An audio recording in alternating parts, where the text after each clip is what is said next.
我是东东，东东厨房的主理人。梅雨季节，大家常常会感到困倦、乏力，这是湿热症的表现。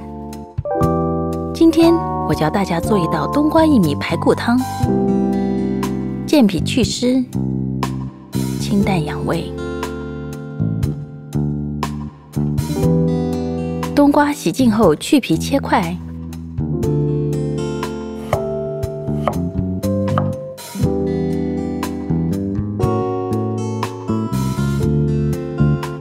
冬瓜皮和冬瓜籽不要扔掉，装进茶包里一起煮汤，清热利水的效果更好。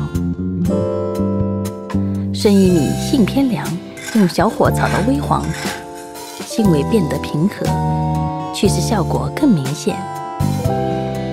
排骨焯水，捞出后过凉水。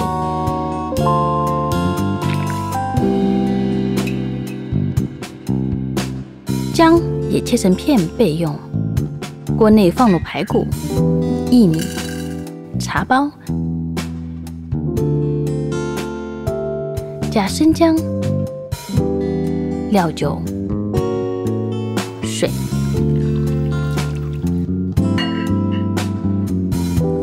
大火烧开后转小火，慢煮1小时。等排骨软烂以后，捞出茶包，